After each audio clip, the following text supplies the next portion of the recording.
The papyrus, put it on my table every month. I don't wanna miss it. Don't even try to hide it. No, I don't wanna lose it. And you see how it is, it's so inviting. The papyrus, we're all so online. The papyrus. Welcome to the Papyrus TV News Highlights of the Week.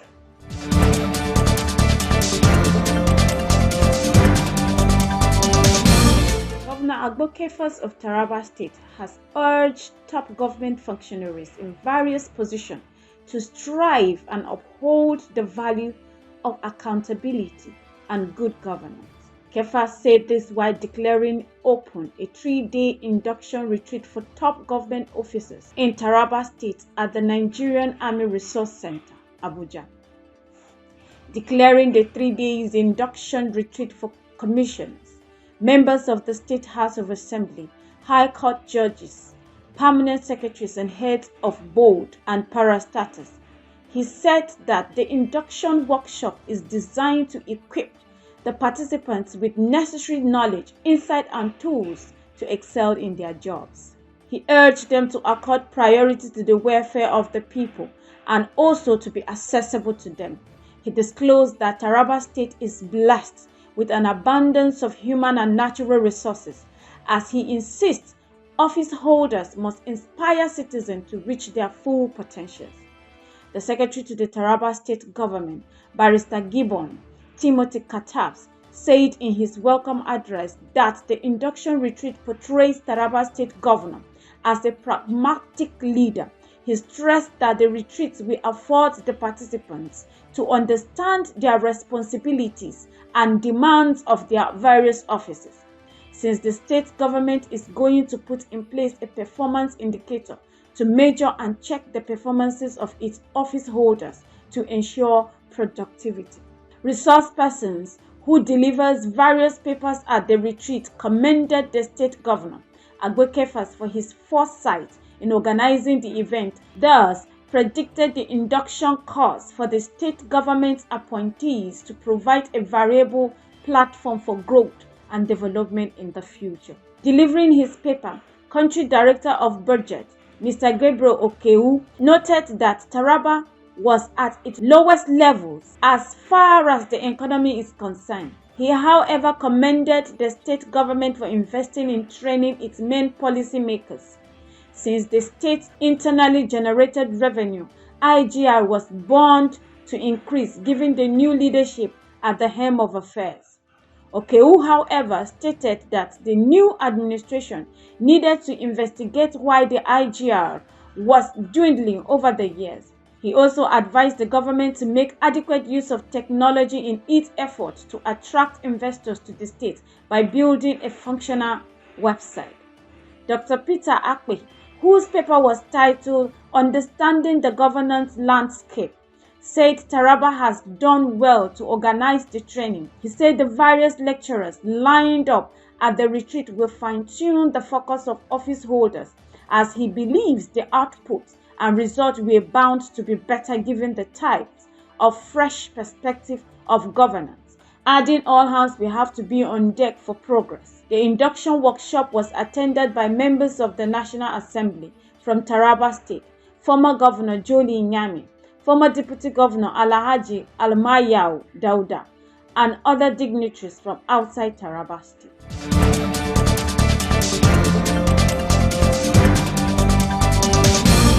Federal government on Wednesday said that its university remained tuition-free, as it was made known in a statement signed by the Special Advisor to the President on Special Duties, Dele Alaki.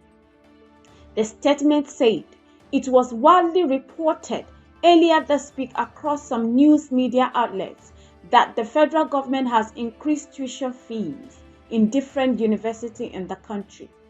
These reports are inaccurate and not correct. We are aware that some universities have in recent weeks announced increase in the amount payable by students on sundry charges. However, the fact remains, and we have confirmed that these are discretionary charges by each university for hostels accommodation, registration, laboratories, and other charges. They are not tuition fees. Authorities of this university even made this fact clear enough in explaining the rationale behind these new fees.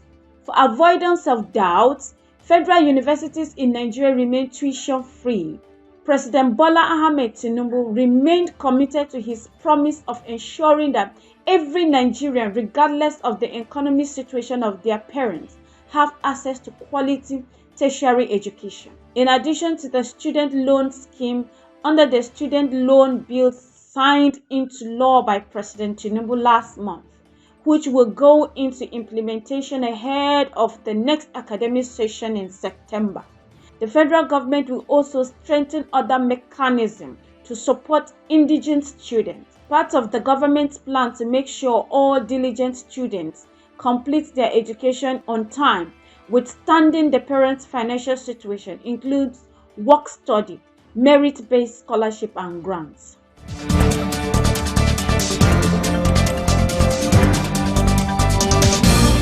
Interestingly, Governor Ahmadu Umaru Fintiri of Adamawa State has granted 10,000 subsidy allowances to workers, pensioners for 6 months to cushion the effect of subsidy removal.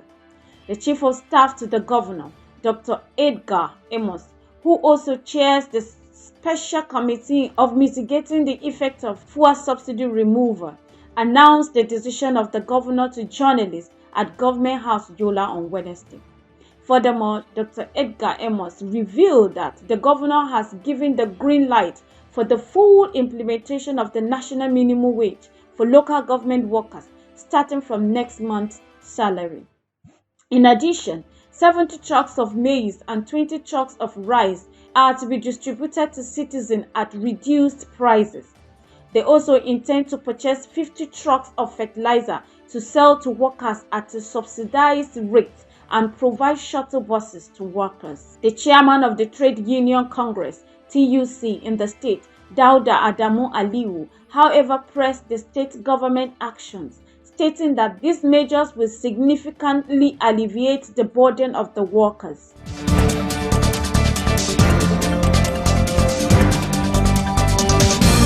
The Governor of Ogun State, Dapo Abiodun, has also revealed the state's commitment to distribute 10,000 naira as palliative to public servants as to reduce the impact of subsidy removal.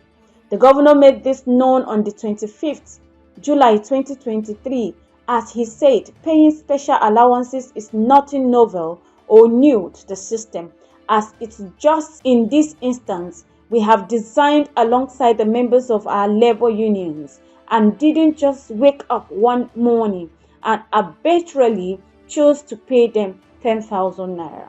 He said, "We sat down with TUC, JNC, and NLC weeks ago, after which we agreed to pay 10,000 naira across board from level 1 to 17, as we believe this will create immediate relief to civil servants and pensioners.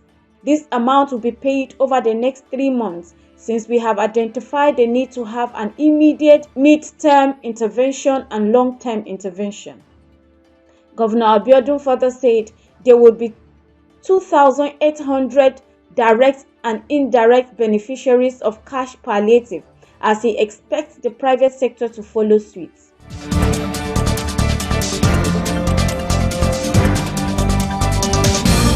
In another development, the Nigerian Labour Congress (NLC) on the 26th of July 2023 gave the federal government a 7-day ultimatum to reverse all perceived anti-poor policies, to include the hike in the pump price of petrol, or face an indefinite nationwide strike from 2nd of August 2023. It was reported that Nigerian Labour Congress has directed all its affiliates and state council to immediately begin mobilization of workers and other Nigerians, including civil society allies, for a long-lasting strike and mass protest should government fail to comply with them. This has been the Papyrus TV Africa. The papyrus, put it on my table every month.